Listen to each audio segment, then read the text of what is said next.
नमस्कार साथियों, स्वागत और अभिनंदन आप सभी का। तो चलिए साथियों, जैसा कि हम स्पेस टेक पर अपनी बात कर रहे थे और स्पेस टेक्नोलॉजी में हमने कुछ पोर्शन हमने देख लिया था।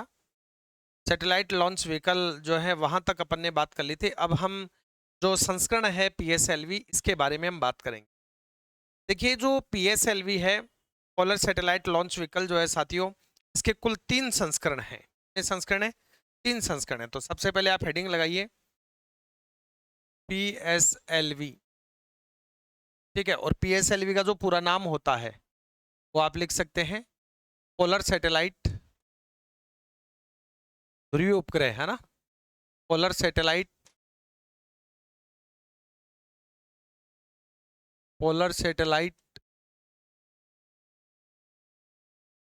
Launch vehicle.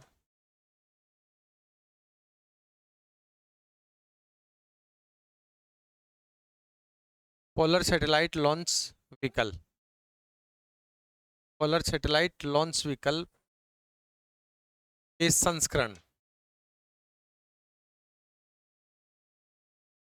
पीएसएलवी के संस्करण।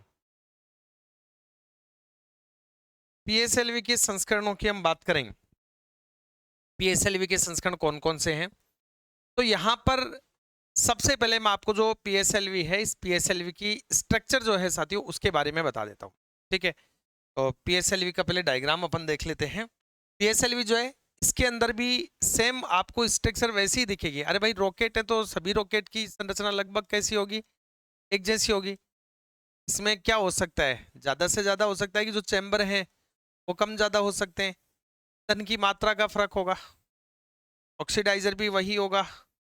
अगर फर्क होगा तो केवल ईंधन की मात्रा का फर्क होगा। ये पीएसएलवी है। कौन सा है ये? ये है पीएसएलवी। ठीक है, सबसे ऊपर वाला भाग मैंने आपको बताया था, ये कैप वाला भाग है। और कैप वाले भाग में आपका क्या होता है? सैटेलाइट होता है, उपग्रह होता है। यहाँ पर क्या रखा जाता है? उपग्रह रखा जाता है, सैटेलाइट रखा जाता है। ये आपके जो है वो दहन कक्ष हैं। ठीक है, अब इनके अंदर क्या होता है कि यहाँ पर फ्यूल होगा और ऑक्सीडाइजर होगा। सबको पता है, फ्यूल होगा और साथ में ऑक्सीडाइजर इसके अंदर होगा। ठीक है, और ये फ्यूल कहाँ जाएगा? ये जाएगा दहन कक्ष में। कहाँ पर जाएगा? दहन कक्ष में। ऑक्सीडाइजर भी जाएगा कहाँ? दहन कक्ष में। इसका दहन होगा। ठीक है, यहाँ पर क्या लगी हुई है? इस दहन कक्ष के अंदर एक मोटर लगी हुई है। मोटर क्या करेगी? इस दहन चैम्बर के अंदर जो है वो फ्यूल को फेंकेगी।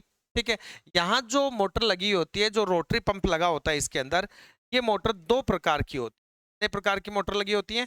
2 प्रकार की मोटर जो है ये पीएसएलवी के अंदर लगी होती है, जिसमें एक कोर मोटर होती है जिसे हम मुख्य मोटर कहते हैं। क्या कहते हैं? कोर मोटर, मुख्य मोटर। कोर मोटर होती है जिसे हम मुख्य मोटर कहते हैं। ठीक है, इसके अलावा एक होती है साथियों बूस्टर मोटर। क्या होती है? Booster motor. क्या होती है? बूस्टर मोटर होती है। ये जो बूस्टर मोटर होती है, ये प्रत्येक बूस्टर मोटर जो होती है, इसके लिए 9 टन ईंधन अलग से जो है वो भरा जाता है इसमें, जिसे पीएसएलवी एसवी अपन कहेंगे। क्या कहेंगे? पीएसएलवी एसवी कहेंगे। ध्यान रहे, क्या काम है कि 2 मोटर होती है, कोर मोटर होती है और एक बूस्टर मोटर होती है। तो जो कोर मोटर, बूस्टर मोटर होती है, इस प्रत्येक बूस्टर मोटर के लिए हमें क्या करना होता है साथियों? इसमें 9 टन ईंधन जो है वो अलग से भरना होता है। और प्रत्येक बूस्टर मोटर के लिए 12 टन ईंधन और भरा जाता है, जिसे पीएसएलवी एक्सएल कहते हैं। जो पीएसएलवी का एक्स्ट्रा लार्ज वर्जन है, उसके अंदर इस मुख्य मोटर के लिए हम क्या करेंगे? 12 टन जो है वो ईंधन अलग से भरेंगे। जबकि अगर इस पीएसएलवी का एसवी अपन पढ़ रहे, स्टैंडर्ड वर्जन पढ़ रहे, तो स्टैंडर्ड वर्जन के अंदर इस कोर मोटर के लिए, बूस्टर मोटर के लिए हम 9 टन ईंधन अलग से भरते हैं। तो जो बूस्टर मोटर है, इसके लिए 9 टन ईंधन अलग से, 9 टन ईंधन अलग से भरते हैं। ठीक है, कितना? 9 टन ईंधन जो है वो अलग से भरते हैं, यानी 90 क्विंटल हो गया। कितना हो गया? 90 क्विंटल हो गया 9 टन के अंदर। ठीक है, चलिए 3 संस्करण होते हैं साथियों इसके, उनकी अपन बात करते हैं। यहां पर देखिएगा कि जो संस्करण है इसके, ठीक है, इसके जो संस्करण है, ये किस आधार पे हैं? तो पीएसएलवी के जो संस्करण हैं उनका आधार, अलग अलग संस्करणों का जो है वो आधार क्या है? एक तो इसकी नीत भार क्षमता है, टोटल जो कैपेसिटी है, नीत भार क्षमता, कितना भार ये वहन कर सकता है वो, और एक इसके अंदर जो बूस्टर मोटर है, उस बूस्टर मोटर के अंदर जो ईंधन डाला गया वो कितना ईंधन है, इसके आधार पर। तो हम कह सकते हैं नीत भार क्षमता और बूस्टर मोटर, इनके आधार पर जो है वो पीएसएलवी के कितने संस्करण है? 3 संस्करण है। तो यहां मैं लिख देता हूं एरो लगा के कि नीत भार क्षमता, नीत भार क्षमता एवं बूस्टर मोटर, एवं बूस्टर मोटर के आधार पर, नीत भार क्षमता एवं बूस्टर मोटर के आधार पर पीएसएलवी के 3 संस्करण हैं। पीएसएलवी के कितने संस्करण हैं? 3 संस्करण हैं साथियों। कौन कौन से 3 संस्करण? एक तो है पीएसएलवी सीएवी। क्या है? पीएसएलवी सीएवी। देखो, पोलर सैटेलाइट लॉन्च व्हीकल सीएवी का मतलब है कोर अलोन वर्जन। अभी मैं पूरा एक एक के बारे में जब लिखाऊंगा तो आपको यहाँ पर फुल फॉर्म लिखूंगा। कोर अलोन वर्जन इसको कहते हैं। एक है पीएसएलवी एसवी। क्या है? PSLV SV. एसवी को हम कहेंगे स्टैंडर्ड वर्जन। क्या कहेंगे? Standard version. PSLV SV, SV यानी स्टैंडर्ड वर्जन। और एक है PSLV XL, extra large version. कौन सा है? एक्स्ट्रा लार्ज वर्जन है। तो ये 3 संस्करण हैं पीएसएलवी के। किस आधार पर? इससे पीएसएलवी में की नीत भार क्षमता और इसमें जो बूस्टर मोटर लगी होती है, इसके आधार पर पीएसएलवी के कितने संस्करण बनाए गए? 3 संस्करण जो हैं साथियों वो बनाए गए हैं, और तीनों संस्करणों के नाम आप लोगों के सामने मैंने लिख दिए, आप इनको नोट कर लीजिएगा। अब 1 बाय 1 एक एक की इसमें बात करते हैं। सबसे पहले हम बात करें कि जो पोलर सैटेलाइट लॉन्च व्हीकल है पीएसएलवी का, जो पहला संस्करण है पीएसएलवी सीएवी, ये पीएसएलवी सीएवी का मामला क्या है? तो देखिए, हेडिंग लगाएं सबसे पहले, पीएसएलवी सीएवी, पीएसएलवी सीएवी। पूरा नाम लिखेंगे इसका, polar satellite launch vehicle,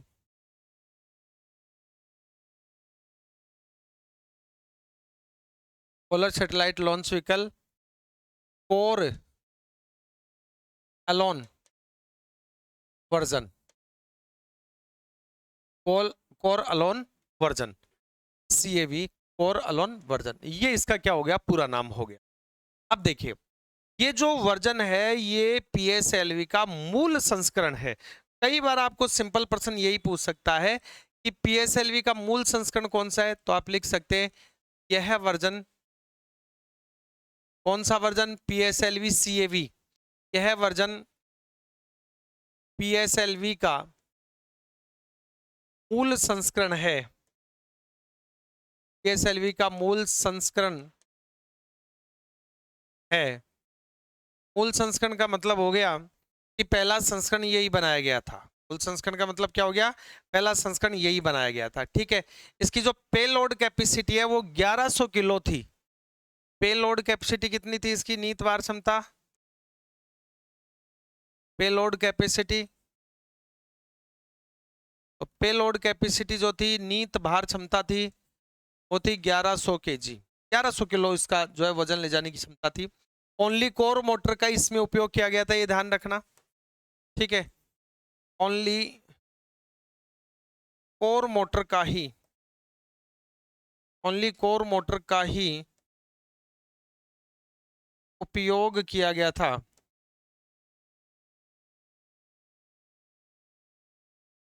only core motor का ही क्या किया गया था? उपयोग किया गया था साथियों, ध्यान रहे। ठीक है, इसमें पीएसएलवी सीएवी में, इसमें पीएसएलवी सीएवी की हम बात कर रहे हैं, तो ये नोट कर लो। दूसरा जो वर्जन था वो कौन सा था? वो था पीएसएलवी एसवी। वो कौन सा था? PSLV SV, PSLV SV.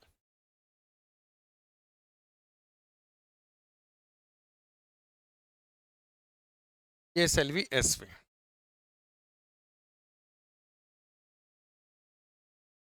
देखो सेकंड वर्जन, दूसरा वर्जन है PSLV SV, मतलब standard version, standard version.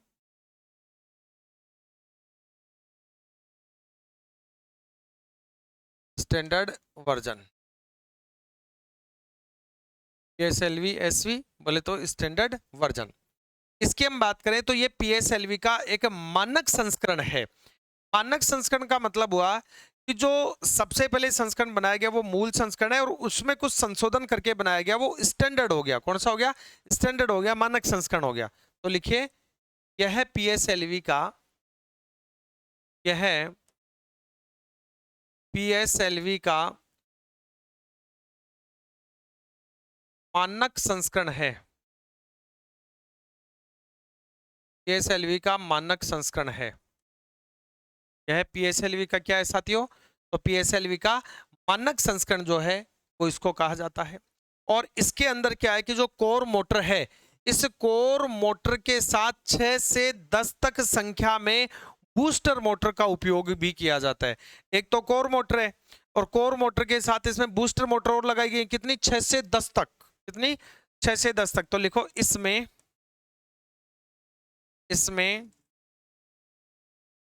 Core motor के साथ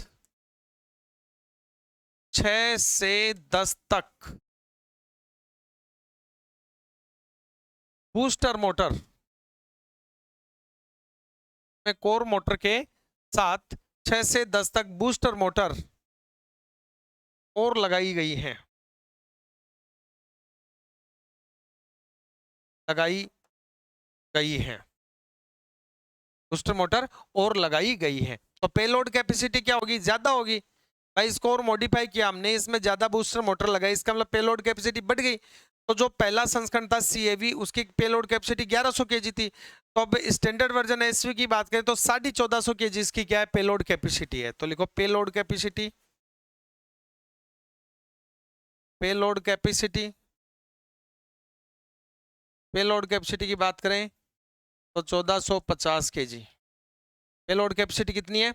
1450 kg जो है साथियों, वो पेलोड कैपेसिटी है। कौन से की? PSLV SV की। PSLV SV की जो पेलोड कैपेसिटी है वो कितनी है? 1450 kg। 1450 kg।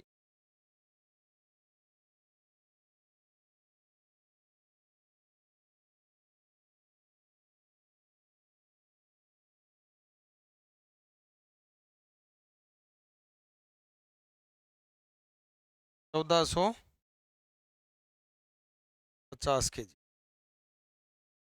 ठीक है।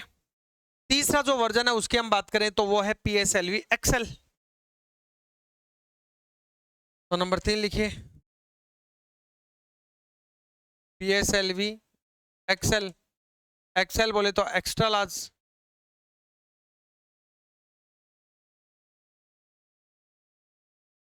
Extra large. XL क्या हो गया? एक्स्ट्रा लार्ज हो गया। सबसे बड़ा वर्जन है, ये ध्यान रखना। PSLV का सबसे बड़ा संस्करण है जिसके अंदर कोर मोटर के साथ साथ इसमें भी 6 से 10 बूस्टर मोटर लगी होती हैं।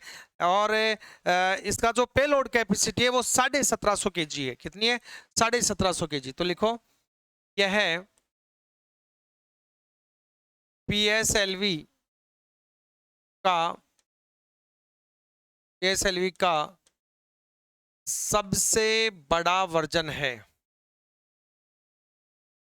PSLV का सबसे बड़ा वर्जन है। यह PSLV का क्या है साथियों? सबसे बड़ा वर्जन है। इसके अंदर भी जो है वो बूस्टर मोटर्स का उपयोग किया गया है। तो लिखो कोर मोटर के साथ, कोर मोटर के साथ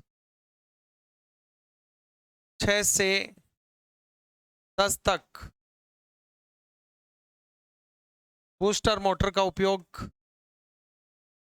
6 से 10 तक बूस्टर मोटर का उपयोग किया गया है, बूस्टर मोटर का उपयोग किया गया है। पेलोड कैपेसिटी तो आप लिख सकते हैं इस संस्करण की,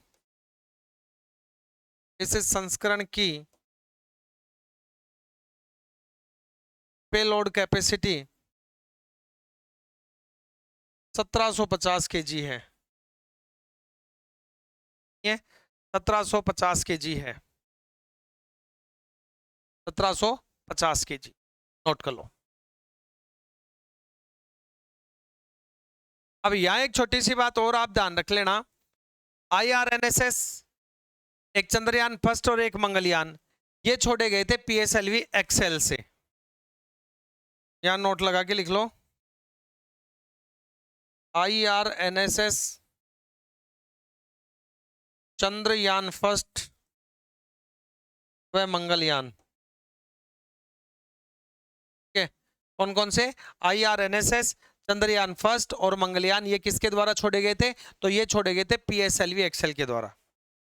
ये PSLV एक्सेल द्वारा, PSLV एक्सेल द्वारा छोड़े गए थे, ठीक है। नोट करो, नोट कर लीजिएगा।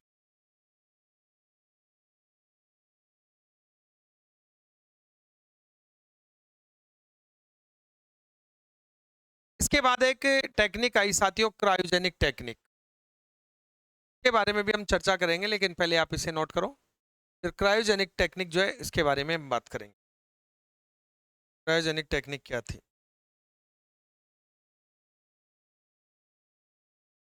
ठीक है, अब हेडिंग लगाओ आप अगली, क्रायोजेनिक टेक्निक।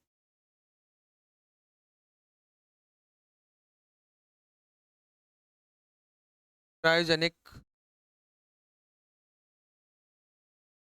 टेक्निक,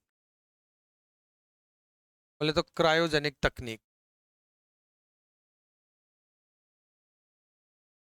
क्रायोजेनिक तकनीक। क्रायोजेनिक टेक्निक की बात करें, क्रायोजेनिक टेक्निक की बात करें तो नाम से स्पष्ट है, ये क्रायोजेनिक जो है ये शब्द बना है साथियों क्रायोस से। किससे बना है? क्रायोस से ये शब्द बना है, और क्रायोस का अर्थ है एट वेरी लो टेम्परेचर, यानी अति निम्न ताप पर। तो क्रायोजेनिक जो शब्द है, क्रायोजेनिक, ये क्रायोजेनिक शब्द किससे बना है? तो ये क्रायोस शब्द से बना है। किससे बना है? यह है क्रायोस शब्द से बना है, क्रायोस शब्द से बना है, ठीक है। और इस क्रायोस का जो अर्थ है वो क्या है? एट वेरी लो टेम्परेचर, यानी कि अति निम्न ताप पर, का मतलब है अति निम्न ताप पर। तो जब कोई कार्य अति निम्न ताप पे होता है तो वो क्रायोजेनिक टेक्निक कहलाती है। परिभाषा में कह सकते हैं कि वैज्ञानिक दृष्टिकोण से -150 डिग्री सेंटीग्रेड के नीचे के तापमान पर कार्य करने वाली जो तकनीक है वो तकनीक क्या कहलाती है? क्रायोजेनिक टेक्निक कहलाती है। तो आप लिख सकते हैं वैज्ञानिक दृष्टिकोण से, वैज्ञानिक दृष्टिकोण से -150 डिग्री सेंटीग्रेड से कम तापमान पर कार्य, -150 डिग्री सेंटीग्रेड से कम तापमान पर कार्य करने वाली तकनीक, कार्य करने वाली तकनीक क्रायोजेनिक टेक्निक कहलाती है, क्रायोजेनिक टेक्निक कहलाती है, ठीक है। वैज्ञानिक दृष्टिकोण से -150 डिग्री सेंटीग्रेड से कम या नीचे के तापमान पर कार्य करने वाली तकनीक क्या कहलाती है? क्रायोजेनिक। क्रायोजेनिक का मतलब ये एट वेरी लो टेम्परेचर, ठीक है। तो ये क्रायोजेनिक टेक्निक जो है वो कहलाती है। उदाहरण अगर इसके हम देखें तो इसके उदाहरण हो जाते हैं, तो क्रायोजेनिक इंजन हो गया, इसके अलावा क्रायो सर्जरी की जाती है वो हो गई, एक क्रायो प्रिजर्वेशन भी होता है, जो खाद्य सामग्री वगैरह जो होती है उनको सुरक्षित करने के लिए द्रव नाइट्रोजन जो है, उस द्रव नाइट्रोजन में -196 डिग्री सेंटीग्रेड पर जो है संरक्षण किया जाता है, वो क्रायो प्रिजर्वेशन कहलाता है। तो इसके जो एग्जाम्पल हो गए क्रायोजेनिक के, वो 3 एग्जाम्पल लिख लो यहाँ पर।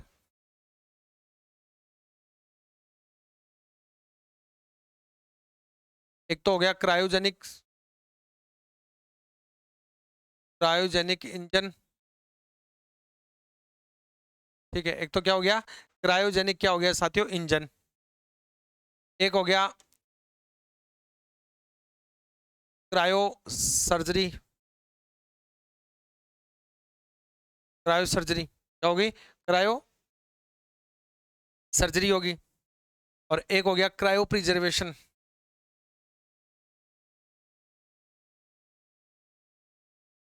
क्रायो प्रिजर्वेशन में क्या करेंगे, खाद्य परिरक्षण करेंगे, और कितने तापमान पर करेंगे, तो द्रव नाइट्रोजन में -196 डिग्री सेंटीग्रेड ताप पर,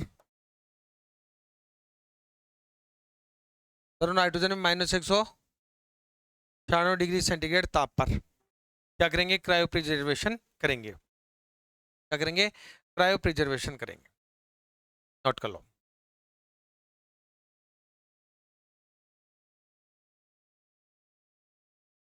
अब यहां पर बात आती है कि क्रायोजेनिक इंजन क्या होते हैं। सबसे मेन बात यह है कि क्रायोजेनिक इंजन है क्या।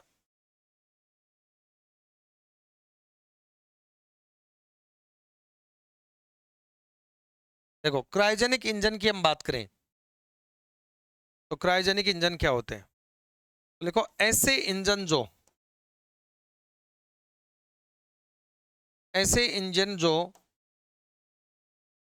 क्रायोजेनिक टेम्परेचर पर, एमपी लिख देता हूं, क्रायोजेनिक टेम्परेचर, और कितना होता है क्रायोजेनिक टेम्परेचर, तो क्रायोजेनिक टेम्परेचर हम जानते हैं कितना है, तो वो है -150 डिग्री सेंटीग्रेड से कम, -150 डिग्री सेंटीग्रेड से कम है। तो जो क्रायोजेनिक टेम्परेचर है, इस क्रायोजेनिक टेम्परेचर पर कार्य करते हैं कि ऐसे इंजन जो क्रायोजेनिक टेम्परेचर पर ईंधन व ऑक्सीकारक का उपयोग कर, ऐसे इंजन जो क्रायोजेनिक टेम्परेचर पर ईंधन, फ्यूल एंड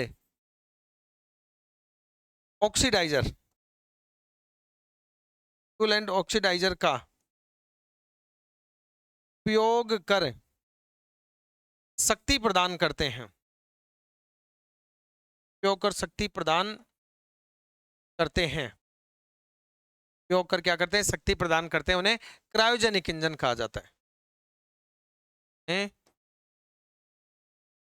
क्रायोजेनिक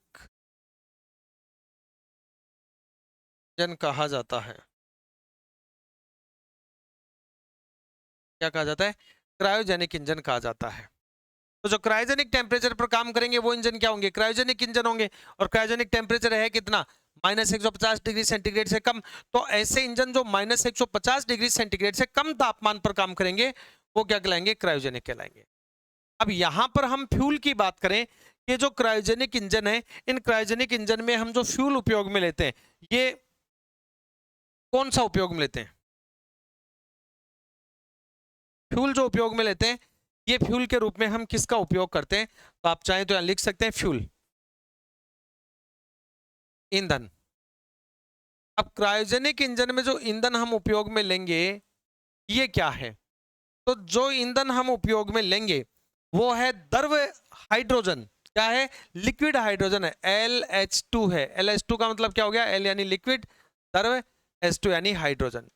और ये जो द्रव हाइड्रोजन है ये -253 डिग्री सेंटीग्रेड पर उपयोग में आता है। कितने टेम्परेचर पर, -253 degree centigrade temperature, -253 degree centigrade temperature पर काम आ रहा है कौन, फ्यूल। फ्यूल क्या है, लिक्विड हाइड्रोजन है। और जो ऑक्सीडाइजर है इस ईंधन को, फ्यूल को जलाने के लिए, दहन के लिए जो काम में आता है ऑक्सीडाइजर, उस ऑक्सीडाइजर की हम बात करें तो वो कौन है? वो लिक्विड ऑक्सीजन है। कौन है? लिक्विड ऑक्सीजन है। तो यहां पर लिखेंगे ऑक्सीडाइजर। ऑक्सीडाइजर। तो जो ऑक्सीकारक है वो कौन है? वो है NO2, लिक्विड ऑक्सीजन, द्रव ऑक्सीजन है। और द्रव ऑक्सीजन कितने तापमान पर उपयोग में आ रही है? तो -183 डिग्री सेंटीग्रेड पर। कितने पर? -183 डिग्री सेंटीग्रेड तापमान पर। देखो दोनों ही चीजें, फ्यूल एंड ऑक्सीडाइजर, दोनों का ही उपयोग -150 डिग्री सेंटीग्रेड से नीचे के तापमान पर हो रहा है। हम जानते हैं कि वह टेक्निक जिसमें -150 डिग्री सेंटीग्रेड से नीचे या उससे कम जो है वो तापमान का उपयोग किया जाता है, वो क्रायोजेनिक टेक्निक कहलाती है। तो क्रायोजेनिक इंजन के अंदर आपको ईंधन पूछे तो हम कहेंगे लिक्विड हाइड्रोजन होता है, जो -253 डिग्री सेंटीग्रेड तापमान पर उपयोग में आता है। क्रायोजेनिक इंजन में आप लोगों से पूछे ऑक्सीकारक कौन होता है, तो हम कहेंगे लिक्विड ऑक्सीजन होता है, जो -183 डिग्री सेंटीग्रेड पर काम में आता है। नोट करें, ठीक है। अब इसकी कुछ कठिनाइयां भी हैं क्रायोजेनिक की। क्या क्या है थोड़ा बोल के बता देता हूं कि क्रायोजेनिक तकनीक की अगर कठिनाइयों की बात करें साथियों, तो द्रव हाइड्रोजन -253 डिग्री सेंटीग्रेड, द्रव ऑक्सीजन -183 डिग्री सेंटीग्रेड। तो इतना कम तापमान है ये कि इस कम तापमान पर पदार्थ को हम लगातार बनाए रखें, ये थोड़ा मुश्किल है। क्योंकि अत्यधिक कम तापमान पर जब भी हम पदार्थ को रखते हैं तो उस पदार्थ की अवस्था जो है वो क्या हो जाती है? अस्थायी हो जाती है। इसलिए जो क्रायोजेनिक फ्यूल है और जो ऑक्सीडाइजर है उसका उपयोग करना जो है वो बहुत ज्यादा महंगा पड़ता है। यही इस तकनीक की क्या है साथियों? कठिनाई है। तो बहुत कम तापमान होने के कारण का जो उपयोग है वो महंगा पड़ता है, इसलिए ये इसकी कठिनाई हो। ठीक है, नोट करें।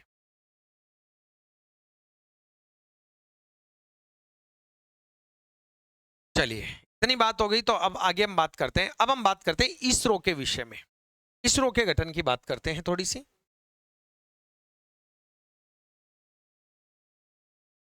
ISRO, Indian space research organisation, पूरा नाम क्या है? Indian space research organisation.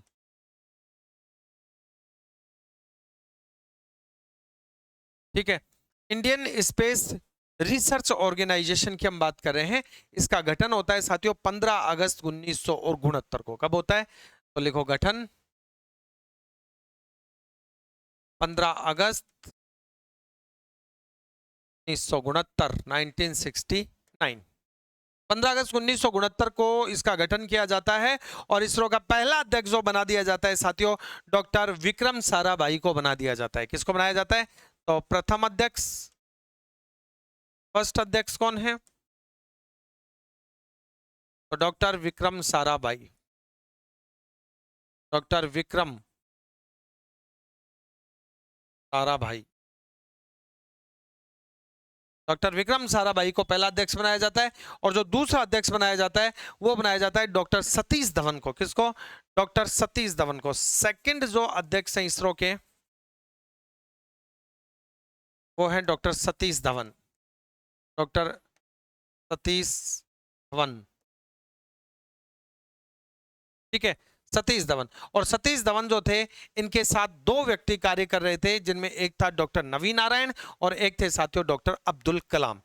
के साथ दो व्यक्ति काम कर रहे थे, डॉक्टर नवीन नारायण, डॉक्टर नवीन नारायण और एक थे डॉक्टर APJ अब्दुल कलाम, अब्दुल कलाम साहब। ठीक है, APJ अब्दुल कलाम साहब। ठीक है, ये इनके साथ कार्य। इसके बाद में सन 1971 में सार का गठन होता है। इसका सार, ये महत्वपूर्ण महत्वपूर्ण बातें याद रखना। इसके बाद आता है SHAR, सार। ठीक है, सार की हम बात करें, Shri Harikota high altitude range, इसका पूरा नाम क्या है? Shri Harikota high altitude range, Shri Harikota high altitude range, जहां से हम क्या कर रहे थे, जहां से हम रॉकेट प्रक्षेपण कर रहे थे, यानी हमारा प्रक्षेपण केंद्र था ये। कहां? आंध्र प्रदेश में। कहां ये? आंध्र प्रदेश,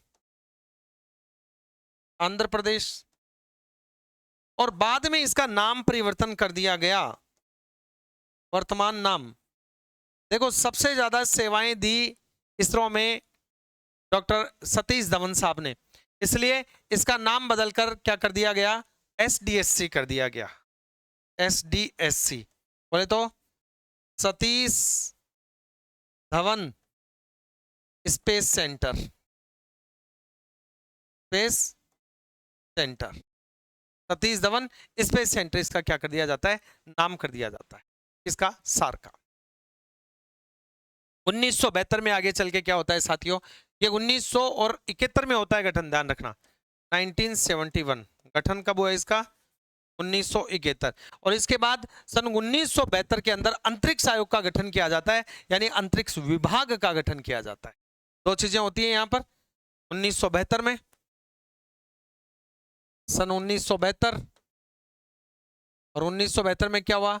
एक तो हुआ अंतरिक्ष आयोग का गठन, अंतरिक्ष आयोग का गठन, और एक गठन किया गया किसका? वो किया गया अंतरिक्ष विभाग का गठन। एक किया गया अंतरिक्ष विभाग का गठन, अंतरिक्ष विभाग का गठन किया गया। ये दो गठन किए गए 1972 में। इसके बाद 19 अप्रैल 1975 में हमने क्या कर दिया साथियों? हमने आर्यभट्ट लॉन्च कर दिया। 19 अप्रैल 1975 में, देखो 19 अप्रैल 1975, 19 अप्रैल 1975 हमने क्या किया? आर्यभट्ट छोड़ दिया, आर्यभट्ट छोड़ा। भारत ने अपना पहला उपग्रह जो है वो आर्यभट्ट छोड़ा। भारत का ये पहला प्रायोगिक कृत्रिम उपग्रह था, याद रहे लिखें, यह है भारत का, यह भारत का पहला प्रायोगिक कृत्रिम उपग्रह, पहला प्रायोगिक कृत्रिम उपग्रह था।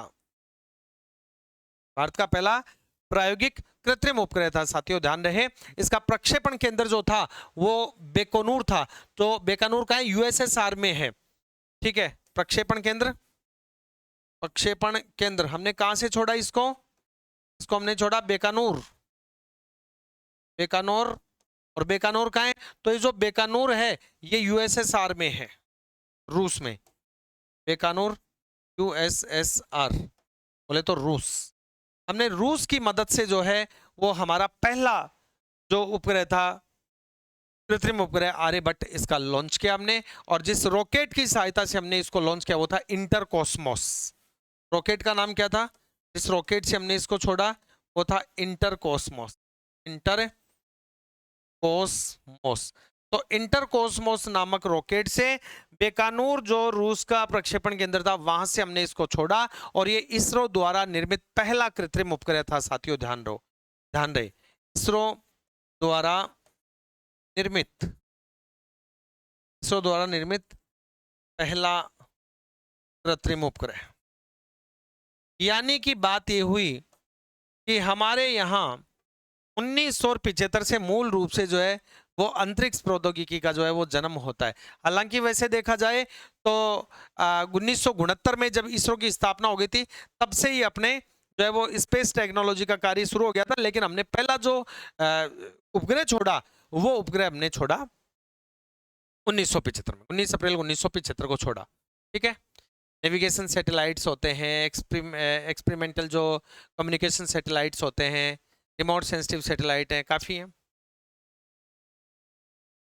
वो अपन एनएसएस में बात करेंगे, नेविगेशन सैटेलाइट सिस्टम जो है उनमें हम बात करेंगे, ठीक है। तो आगे हम नेविगेशन सैटेलाइट सिस्टम पढ़ेंगे अगले सेशन में। धन्यवाद।